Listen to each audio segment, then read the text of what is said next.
And welcome once again to Superconnectivity. I'm your host, Charlie, the Professor Esser.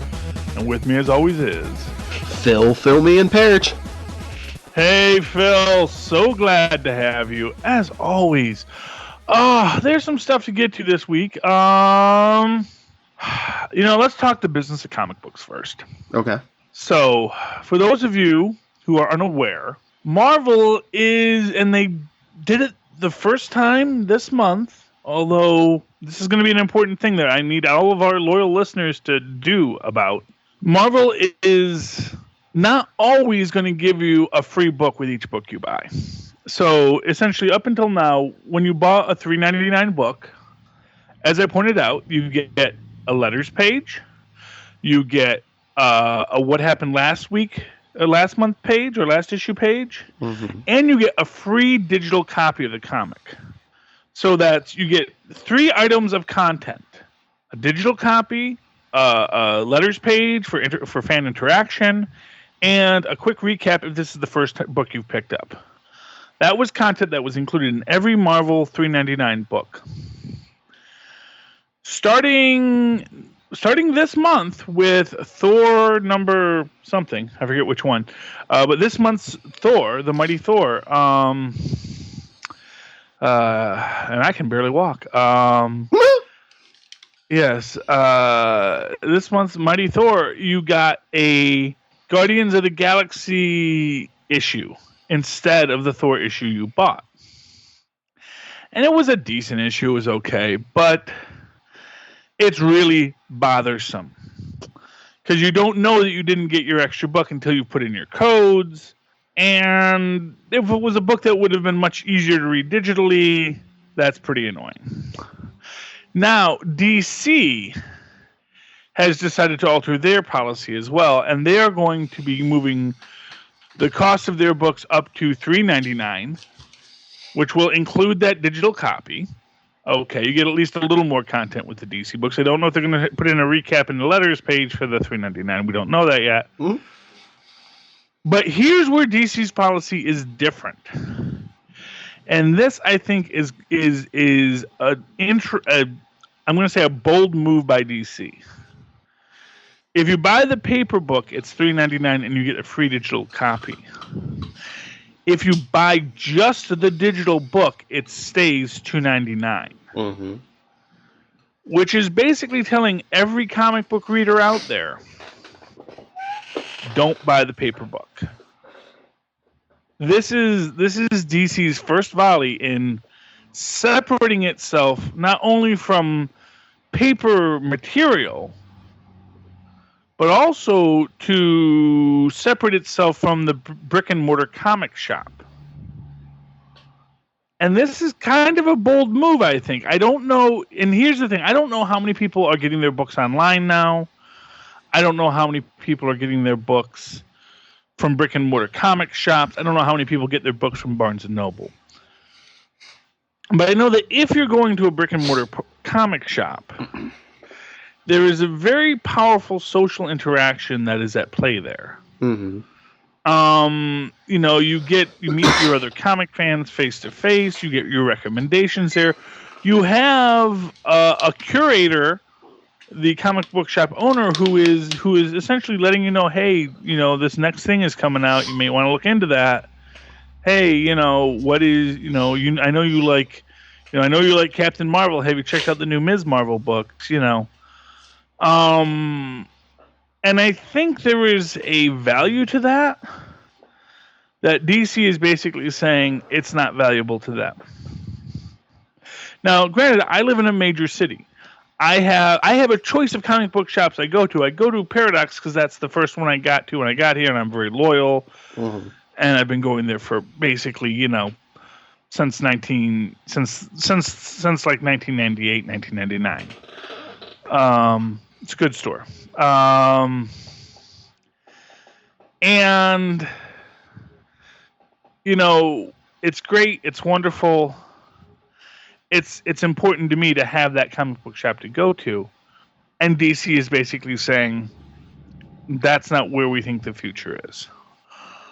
Marvel is sticking with their model, but they're actually they're actually now pulling back content. Although obviously there's the idea is one imagines that they are going to try and get you more interested in other books by giving you these free books instead of the book you bought.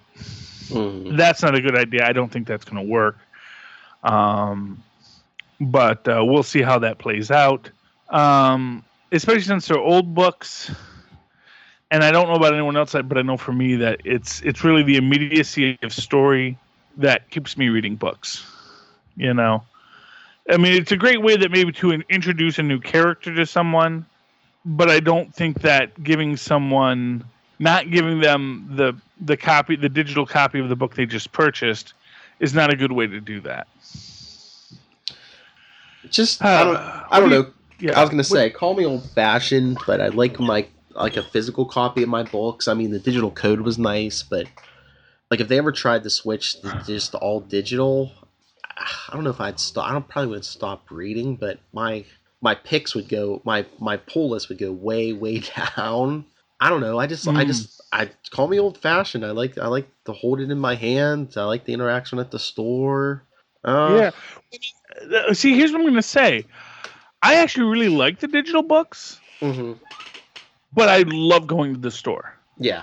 I love the experience. And you know, I guess it's an interesting thing, you know, as for anyone who listened to the last roundup, you know, I do like to imbibe.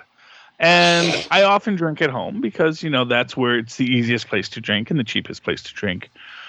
But there is an experience of when you go to a bar and you go to a good old man bar. And honestly, I haven't gotten to do it in a while, but I love on Wednesday nights when I don't have to be home right away to get my stack of comics and sit in the little old man bar just down the street from my comic shop and read my comics while I'm waiting for the bus and drink a beer there while I'm reading my comics. It's honestly just such a wonderful experience for me. That physical, you know, the physical comic in the place after having my social interaction with the other nerds, it's a really fun thing to do. But the fact of the matter is I don't go to the bar very often because it is a very costly experience. It is much cheaper to drink at home, you know, to buy your beer and take it home and drink it there and read your comic books.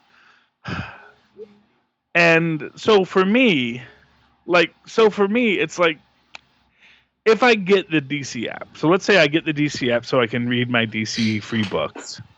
I mean, I already have the Comixology app, so if it's through Comixology, then I might just stick with that. I think so, yeah. But, you know, if I can buy the book for $2.99, so I may get what I'm already pulling, but like, so for example, if Super Sons is $2.99 digitally, rather than picking it up at the comic shop for $3.99, I might just get it for $2.99 and read it on my phone or my computer or my Kindle. You know, there's not as much of an incentive for me with these books to buy them from the store. Now, granted, I am going to the store anyway every Wednesday, and when it was $3.99 one way or the other with a Marvel book, then yeah, I might as well just buy it for $3.99. If suddenly you make it more cost effective to just get it for $2.99, I'm still going to buy some books from the comic shop. But I may not buy all my books from the comic shop, you know. What do you think? Because this is this going to tip the tide in DC's favor now that you could get some, whether you do physical, digital, I mean, the 2 times a month books are staying at $2.99, and so, you know, even the $3.99 ones are going to be $2.99 digitally. If you can get them cheaper, is DC going to start selling more books since everything Marvel right now is $3.99? Well, here's what I'm going to tell you is that, you know, DC has been holding the line at $2.99 for a very long time. In fact, there's a strong argument to be said that DC really should have moved to $3.99 a year ago. Yeah. You know, when they started moving some of their books up to $3.99. And for what it's worth, I think the $2.99 books are a lighter experience. I think that when you're buying the $3.99 Marvel books, like I say, you get that extra content, and I think the story itself is a deeper story. I think it's a. I always feel that my DC books, I read them very fast, and And I find that my Marvel books, some go fast, but I think most have a lot more story to tell. And so for me, I think when I'm buying a Marvel book for $3.99, I'm getting my money's worth. Mm-hmm. And I really like having that free digital copy. And honestly, I'm going to protest not getting my Thor. And I'm going to write them a protest letter every time I don't get the book I bought. No, because that's the thing. I'm going to say, this is not the book I bought. I bought this other book. I'm paying $3.99. I want my dang book. And if they say, oh, well, no, it's the new policy, I'm going to say, I want my dang book. I'm going to cause a fuss with customer service, because that's what they get paid for. Is you get paid a good. You actually don't get paid a horrible rate to work in customer service, and it's because you have to put up with a lot of people who will not accept your answer. I'm not abusive to customer service, but I do say that is not acceptable. This is what I demand. And actually, I'll tell you, you get a lot further with customer service if you're not abusive. Oh, yeah. If you just are stubborn and refuse to accept what they say, because they can't hang up on you if you're not abusive. If you're abusive, they'll just hang up on you. But if you just listen to me, this is not acceptable. I need to speak to someone else, and they'll keep on pushing you up the chain until I got like Perlmutter on the phone. Hey, this drunk guy wants his codes. Yes, but that's the thing. But this is what we have to do. We have to press Marvel to say, look, I get I don't get I don't know why you don't want to give me my book. I don't know why you want me to spend $8 to get my book I just bought for $3 or for $4. Because it's another $3.99 to get the book, unless they're going to say, oh, you can get that now. So here's what they could do. They could give you the other book for free and then say, and for like 50 cents more, you can get the digital book, which is then going to get me to open up my digital account with them. Because arguably what their real goal is, this is their sneaky goal. And this is, I think, DC's goal with the $2.99s, is that if they get you to buy books digitally, you'll buy more books digitally.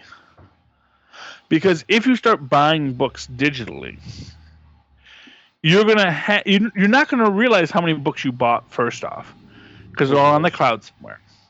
I remember, there were times I would buy books back when they were cheaper and I was single and I had money. When I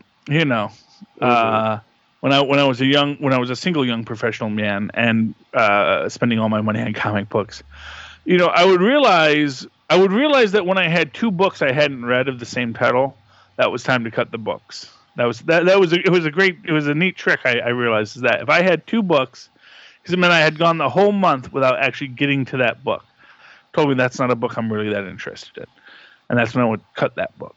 And when you're buying that big stack of books, and of course when I didn't review books, I didn't always pick them up on Wednesday. I'd go on Saturday. I might go a whole week without getting more books, and then I'd go and I'd pick them up, and I'd have this stack of books, and that's intimidating to buy.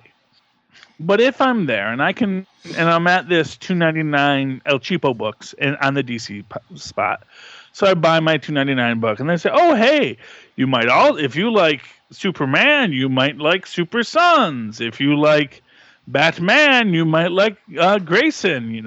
And start getting you to do the upsell. And you're like, "Yeah, okay, another buck, and it becomes a freemium game, Where, hey, if you want this extra bit of content, that's just a little bit more until you've got like $3,000 in credit card debt on your DC or Marvel account, So that's what they're trying to do, which is kind of an unscrupulous business model. But of course, it's a business model that a lot of content providers provide now. When you are a provider of content, and it's always been this case, you have to find a way to make money doing that. Because there really is no money in providing content, except for the fact that people want that content and are willing to pay for it. And, and then you got to figure out how to hit the magic price point where, what you're selling makes a profit for you. And of course, and this of course is the big advantage for digital books, is you cut out a lot of the labor of making the paper book. So in that sense, from DC's point of view, it is much more cost effective to move to a digital model. But, then again, you have to wonder how much of the comic book market is based off of nostalgia and holding on to a piece of paper. And as Stan Lee quite intelligently remarked, comic books are like breasts. You have those that are real and you have those that are fake. Or he says that you have ones that are real and ones that are digital. It's much nicer to hold the real ones in your hands. Here. Yeah, well, because Stan Lee is a very dirty old man. He is. He was a celebrity in the 70s. Have you looked at the 70s? No, because if you did, you would have an STD. It was a crazy time. And, this was a guy who was a publishing magnate. Well, he was a publisher at the time that Hugh Hefner was a publisher. And, he was very much the G-rated Hugh Hefner, He was... you see those pictures of Stan in the 70s with the big hairy chest and the open shirt and the big gold chain. How they didn't always get chest hair caught in that chain, I don't know. Because that's painful. If you have a hairy chest and you get the chain... Guys who wear chains with hairy chests, I will never understand. Just setting some nude music. Okay, Phil, do we own the rights to that song? Are we going to do we have to pay someone money now? I think it has to be over a couple seconds. I think we're good. Yeah, I don't know, man. Okay. Anyway, but yeah, but this is the thing. This is the thing. So, but of course, for what it's worth, digital boobs you buy a lot more of them. There are a lot, because honestly, the cost of getting a real one is prohibitive in many cases. Either just through the work of trying to be a better person and convincing someone to be with you, or the actual, if you're dealing with someone for whom it is a purely commercial transaction, nothing wrong with that. The cost is prohibitive and the digital cost is much lower. And likewise with comic books, the digital cost is much lower. And it's, I understand the attractiveness of the business model. I just worry about the culture of comic books. But of course, I think the nerd culture, I think, has been in such an interesting state of flux for so many years that it's hard to really say. I mean, I remember when they got rid of the letters pages, and their big argument was that that's not where the community meets anymore on the letter pages. Because there was a time when that was the only place that the community could meet. Is you'd write to the letters pages, and if you were George R.R. Martin, you might get published. Guy got published like every week in like Fantastic Four. He loved the Fantastic Four. That was where people met. And then when they got rid of letters pages for a long time, they made the decision that basically all of the conversations were going on the message board. And it was great. And actually Marvel had a fantastic message board. And then they got rid of their message board and they brought back the letters page. I don't know why they did that. They've never given a good explanation for that. Probably trolls. And since then, probably trolls are the worst. Honestly, yeah, Odin's right. We need more we need to get rid of the trolls.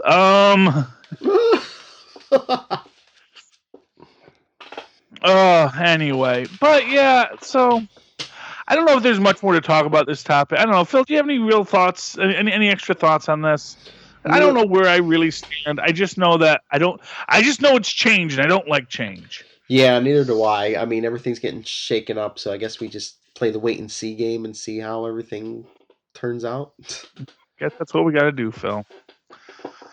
If only people would listen to us more. That's right. Like you good listeners who do listen to us every week here on Super Connectivity on the Southgate Media Network. Just doing a station identification. Okay. So on to happier news. The big question before us all. What role will Peter Dinklage play in Infinity Wars? Bum, bum, bum. Now, of course, there's been a lot of speculation. We went through this last week. I think I made a brilliant and strong case for Puck. Puck is been dismissed by many a person. Well, we don't know if they even have the rights. Yeah, we don't know if they have the rights. We don't really know what they have a right to anyway. You know, I mean, honestly. Yeah. But of course, in the midst of all this speculation, a big bombshell got dropped today by the Daily Mail. Did you actually see the picture of it, Phil? Yes, I did. Okay. There is a photo in the Daily Mail released just now. Breaking news. I don't know what you people on the watching TV might think is breaking news, but all that stuff is blah. No. This is the most important story of 2017. Today, it was revealed Peter Dinklage has dyed his hair red. Pip the Troll, I'm right. Well, or because who suggested this? Was it a Lil or was it Rob? What? The Champion. I said it could be possibly the Champion. Oh, that was you. Okay, yeah. Okay. Well, you're pushing Pip the Troll. It's like, why would you push Pip the Troll when you could push the Champion? I would love if he was playing the champ. I think that would be so awesome, just because it makes for a fun visual. Because he is tiny, but he would be a man who was like, I'm the champion. That'd be funny. You think he could like punch Hulk or Thor and send them flying. That would be such a great visual. The truth of it is that things like that, strength and power, they're not really bound to muscles. I mean, this is something that's established look at She-Hulk. She's as strong as the Hulk, but she's like 1/8 of his size. Look at Captain Marvel. She is no bigger than any other normal human woman, and she can punch out the Hulk. The all the muscles that you see on the Hulk, that's just Banner's. Basically, that's Banner's compensation. That is Banner saying, I was small my whole life, and now I want to be big. Like so much Tom Hanks, he wants to be big. And so he makes himself big and scary. So basically, instead of a sports car guys get for their midlife crisis, Banner created himself the Hulk. Well, I don't say it's about inadequacy. It's about more... it is to that extent. Although, oh man, there was a whole. We'll talk about that another time. But no, but I think, but what it is, it's about displaying who you are psychologically. There was this whole idea that the Abomination was a person who was filled with so much self-loathing that he turned himself into a monster. That when you go into that idea that what you become after a gamma exposure is this deeper self that you hide most of the time, and that's why, She-Hulk went from being a tiny mousy girl, a tiny mousy lawyer, and actually she wasn't even a lawyer at the start. She was just a tiny mousy girl and became the, savage She-Hulk, became big and strong and powerful. And then when she became under John Byrne's tutelage, she became the super sexy She-Hulk, the sensational She-Hulk. Because it was about who this other persona was inside of her, who she imagined herself to be. And, and who Hulk imagined himself to be was this big, strong guy. And yes, the muscles are great and they're very intimidating, but there's no direct correlation physically between the size of someone's muscle in a comic book and the strength they display, I mean, Ox is big as the Hulk, but of course Ox has only human level strength. And that's really how that breaks down. So to that extent, you could have Peter Dinklage play the champion. You could have him have his little short person biceps and six pack and all that stuff. Because they put personal trainer, and there are actually little person or short person bodybuilders out there. They're pretty intense looking guys too. Because an extra 100 pounds of muscle on that tiny frame, and it really pops. And so you could see Peter Dinklage in that role. And, you could just see him being, I am the champion. None may defeat me. Hulk, you think you can face me? Ha! I laugh at you. So I want to see him as the champion. Now, all that said, yes, he's probably going to play Pip the Troll, which is fine. Here's my thing. See, I don't know all of Pip the Troll. I mean, I know Pip the Troll's basic backstory, and again, it's a full-size person who got shrunk, which is again Pip's backstory, or not Pip's, Puck's backstory. Mm-hmm. Although, and I will, for what it's worth, I will say that John Byrne was not happy when they did that. That was not what he wanted Puck's backstory to be. He wanted Puck's backstory to just be that he was a little acrobat. It was a short acrobat. Was just really talented and worked, and was kind of a BA, kind of a tough guy, because he knew a guy who was a little person who was really didn't take any of your nonsense, and that's who Puck is based off of. Was actually a friend of John Byrne's, and then they said no, he used to be 6'8", and then he became short, and because he fought the Black Razor, and it made him more dense, and that was the other thing, that he was super dense, Yes. Which is fine, and that's all good, and I'm not going to complain too much about that because I don't know what they're doing, but that is also somewhat of what Pip the Troll's storyline is, as he gets pulled into this group of basically satyrs in his planet, and then they turn him into a satyr. And like I said, I don't know if Pip the Troll gets a really deep and because I understand he was very very central to one of the more recent cosmic stories. I don't know if it was Annihilation Wave or the Infinity. I think it might have been the Infinity Wars or something like that. I don't know if he had a really deep and compelling backstory in that.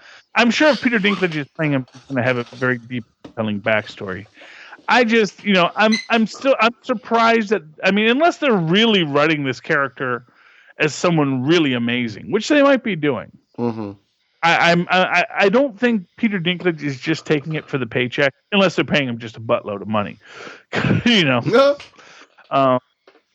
So we'll have to see. But honestly, I'm much more keen on the idea of him being the champion. Yeah. Because since Randy Macho Man Savage is no longer around, sadly. If you have to have someone play the champion other than Randy Macho Man Savage, it really could Peter Dinklage. That's all I'm saying. Other possibilities, of course, that we haven't mentioned. Of course, MODOK is the big one because, of course, the guy writing the movie said he wanted him for MODOK. So even with red hair, I think that still works towards that. Because I don't think anyone's ever said that MODOK had red hair, but I don't think anyone would mind if MODOK had red hair. No. But there is actually one other short person redhead, and that is Tom Thumb from the Supreme Power universe. Oh yeah. It's not like bright red like that. But I was just looking it up, and even though other earlier versions of Tom Thumb had him with a gray beard, there's the one from the Supreme Power universe where he has sort of that more brown hair. But do you think they're going to go that deep though? I'm sorry, what? Do you think they're going to go that deep though? Well, I don't know. Well, they brought in Cheetah, so I don't know. Yeah. Oh, and speaking of 80, do you want to talk Agents of S.H.I.E.L.D. for a minute? Okay.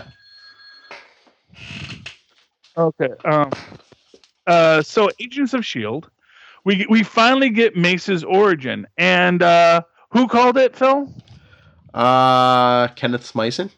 Kenneth Smyson called it right out on us.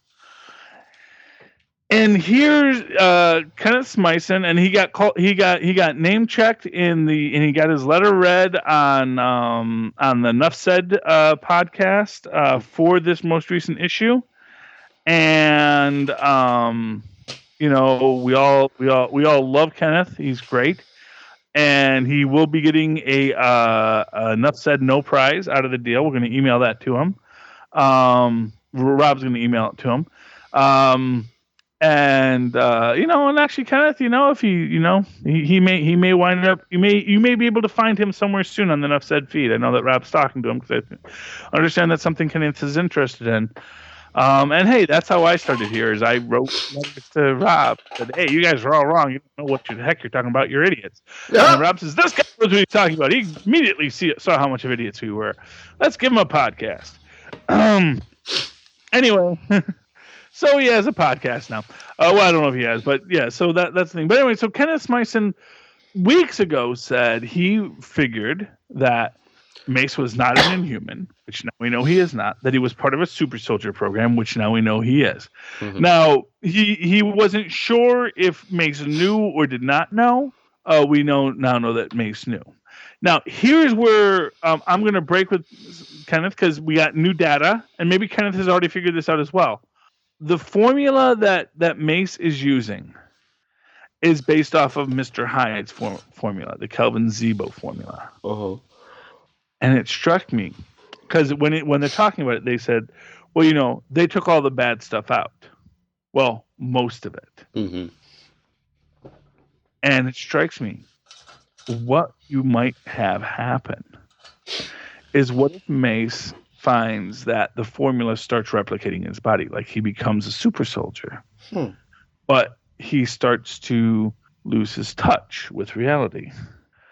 And for what it's worth, there is a third arc to this season. There's going to be a third villain. It goes Ghost Rider, LMD, and then a third part. What if the third part is Mace as Captain Hydra? Mace is sort of filling in as or Mace. You might see him in like the full red, white, and blue Patriot costume because now he's Cap. Because Cap's no longer there. There's no longer a Cap. Someone's got to be Cap. I could be Cap. Why don't I go be Cap? And then he goes and be Cap, and then he becomes the Williams Burnside character. He becomes the anti-Cap. He becomes the Cap that becomes all uber patriotic in a way that becomes, a nationalistic, fascistic frenzy, and that's something we might deal with. Maybe he becomes the big bad of the third arc. I like it. It too, man. Came up with it. So that's my crazed fan theory. Mark my words. Oh goodness. I didn't even realize it until just this right now. Do you remember what John Walker's original code name was? Super Patriot. Yes. The Super Patriot. That, mark my words, that is the third arc of the Agents of S.H.I.E.L.D. series, and it's going to deal with Agent Mace becoming the Super Patriot. And he becomes a fascistic superhero. But still seen as patriotic, because, hey, we're going into the era of Trump, kids. How did Marvel, know? Because they wrote this stuff before anyone knew. And it's like, Marvel is like, oh, you're getting a little too close now, Marvel. It's like, they clearly have Ulysses on payroll. Perlmutter. Perlmutter is Ulysses. Yeah. Well, you see, that's the thing is, Perlmutter is friends with Trump. Perlmutter is going to be advising the VA, which may just be, that just may be basically a spoils job, which is not unheard of in politics. Mm-hmm. And Trump is doing what everyone else does, is that people paid him money and he gives them a cushy job in some department that they want to be able to say blah blah blah at. Now of course they get no power, but they get to sit at the table and they get to put something on their resume. Kids today, they love it. I mean, and it's a real interesting question with Perlmutter and the new president of the United States, because for what it's worth, Marvel has never shied away from, mocking the presidents of the United States of America. This is an American publication, and in America, we love to make fun of our presidents. Mm-hmm. And that that was, the only one who didn't really get made fun of was Barack Obama, but that's because he was awesome. Oh. Well, I mean, for what it's worth, there's not much you can do with Obama. I mean, the guy doesn't have like massive vices you can make fun of. Mm-hmm. The guy is not particularly petty or venial. The guy never came off as stupid. So it's not even like you can just play that he was a well-meaning idiot the way they kind of did with Reagan a few times. There wasn't a lot to work with Obama unless you were going to go full-on conspiracy nut. Yeah. So Obama really got a free pass. Well, and here's what I'll say: Obama didn't get a free pass from a lot of satirists. It's just that there wasn't much you could satirize or even burlesque about Obama. Yeah. That was the thing. Most time when you burlesque a character like that, you're making fun of them being dumb or superficial or kind of a drunken lout. And and they did this with Clinton. There were a lot of jokes in the '90s about Clinton as a skirt. There's still jokes about Clinton as a skirt chaser, Clinton as a frequenter of ladies of the evening. Bill Clinton, not Hillary. Although there was a lot of satire of Hillary throughout all of our life. Anyway, moving right along. So, but now we have Trump, and we know that Perlmutter is a friend of Trump, and I don't blame Perlmutter for being a friend of Trump. I mean, I'm sure he's a guy you could be friends with if you ever met him. It's, as a guy who lives in Jersey, I'll tell you, there's a lot of people that I'm friends with that I do not agree with on a lot of political things. And Perlmutter, he's a very conservative billionaire, so maybe he does agree with him on a lot of stuff. But all that said, I'm not gonna.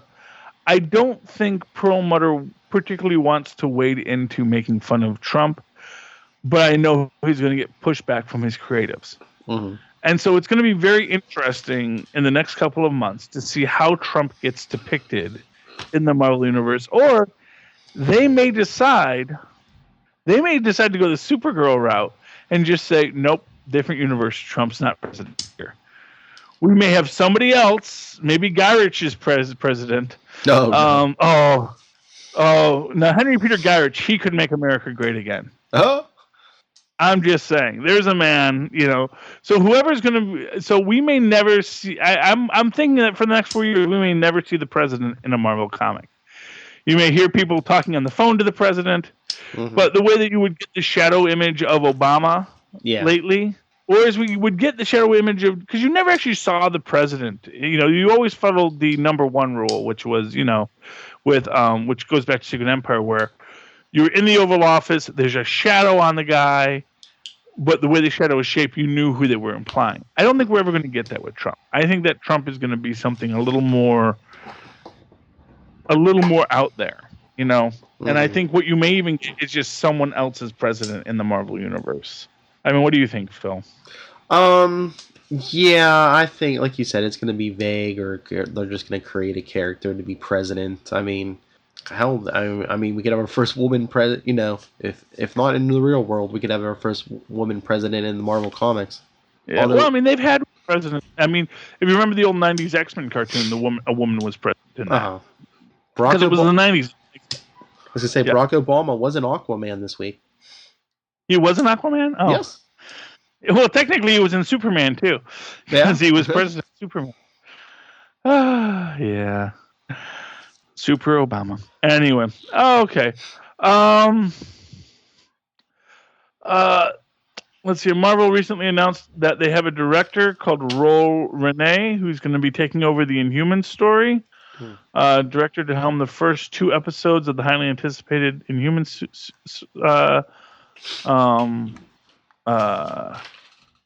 Inhuman series is Rene, Reine.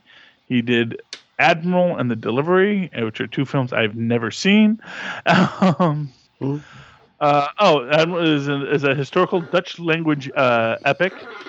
An epic historical Dutch language movie, had a very successful theatrical release worldwide in 2015. So they're going artsy with this guy. And it was the only Dutch movie in the Netherlands top 10 box office, right between Jurassic World and Furious 7. So there you go. Mm-hmm. But he's doing the IMAX Inhumans, so that'll be fun. So they're going with a very so it suggests they're going to go with a very artistic thing. Again, hopefully they're considering Tatiana Kopp for the role of Medusa. She is the only actress who can do that role justice. And hopefully a Dutch director is going to be looking outside of central casting to New York avant-garde theater. And there he's going to come across Blessed Unrest and is immediately going to gravitate to Tatiana Kopp and say, oh, there was our Medusa the entire time. So fingers crossed on that. Because then, if Tatiana gets cast as Medusa, we all got an in at Marvel film. So you got to be strategic about these things. Is there any other news in the world of comics and movies, Phil? I don't think. Would you like to end the episode with our listener email? Yes, that's right. We have a listener email.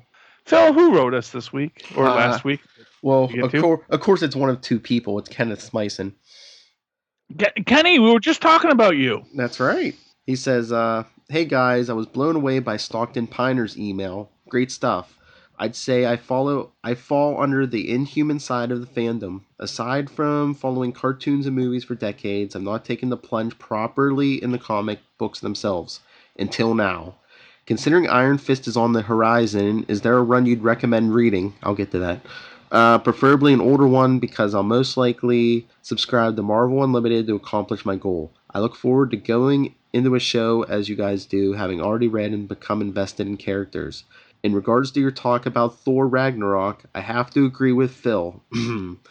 I think Hulk's appearance will be limited. After the resolution of the fight, I suspect Hulk will go his own way. They might use it to backdoor a future World War Hulk movie if he stays behind. In order to beat the distribution rights issue, they'd brand it as an Avengers movie. But if Hulk is fighting for the Grandmaster, what leverage does Grandmaster have on Hulk? I can't imagine him fighting for kicks. Until next time. If you want to speak to the World War Hulk stuff, but Iron Fist runs for probably the last 2 solo Iron Fist books. There was the Immortal Iron Fist, I believe. It came out in 2006, I believe. I think it was like 30 some issues. It was pretty good. It went into how there was more mystical cities than Kunlun. There's actually 7 mystical cities, and each had their own champion. And you have to pick this up just for the Guardian of the One City, Fat Cobra. Oh, he's great. But there's that one, and then just how long ago? There's a 12 issue. It's Iron Fist: The Living Weapon. It's a really good series. It's written by Kari Andrews, who you can hear my interview with right here on Enough Said. So, Kenneth, I'd say listen to that interview, and you'll hear the passion this guy has for Iron Fist and Marvel characters in general, and you want to. But just pick up Iron Fist, the Immortal Iron Fist, and Iron Fist: The Living Weapon, and that should bring you pretty much up to speed. And that's the 2 current, his last 2 solo series. So yeah, pick those up. I'm pretty sure they're on Marvel Unlimited. I know Rob read Immortal, or no, he read Iron Fist: The Living Weapon, but I believe they're both on there. So on Marvel Unlimited. So. Charlie, would you like to talk on World War Hulk?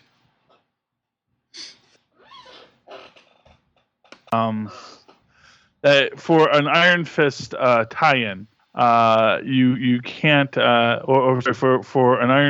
the quintessential Iron Fist, you can't go wrong with the Heroes for Hire tie-in to Secret Wars 2, where the building gets turned into gold. Oh yeah, I wonder if it's on the app, but yeah. Yeah, I was trying to look at exactly which issue that was. And I do remember the gold building thing leaked over into Amazing Spider-Man. Yes. Secret Wars 2 is just awesome in general. I will always say that. If you really, you should pick up Secret Wars 2. If you've never read Secret Wars 2, it is honestly one of the best pieces of Marvel work in the 80s, and I think they really handle Power Man and Iron Fist very well there. Okay, as to World War Hulk.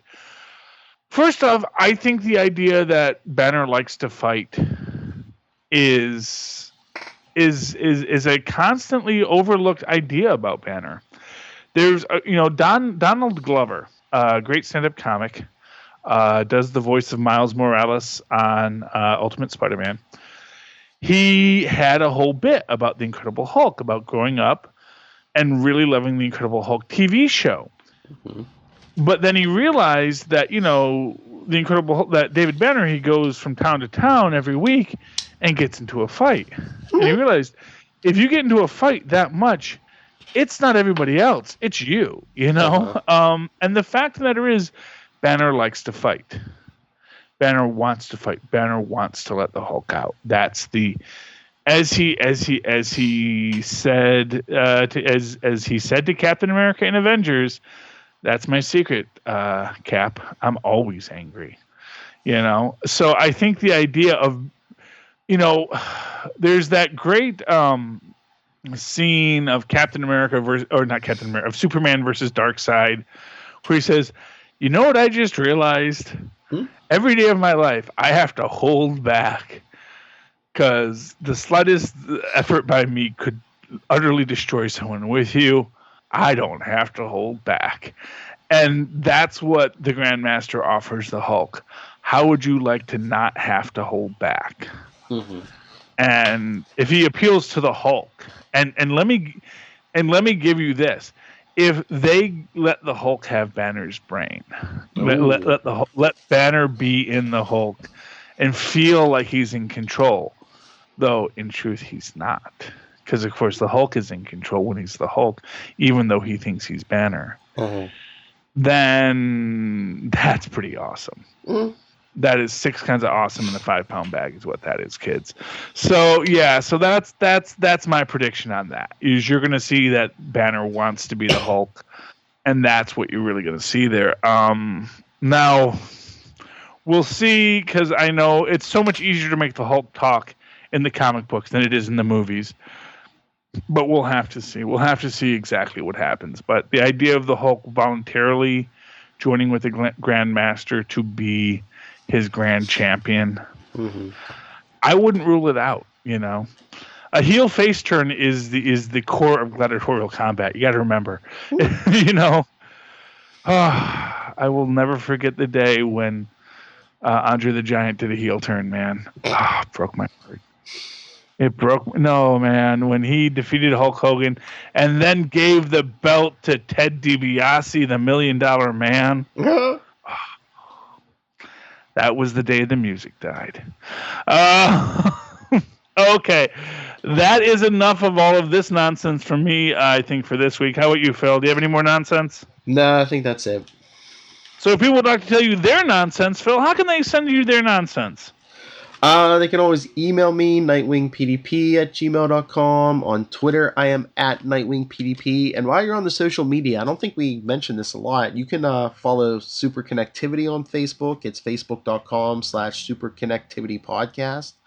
And the Twitter is at SuperConnectPod. Okay.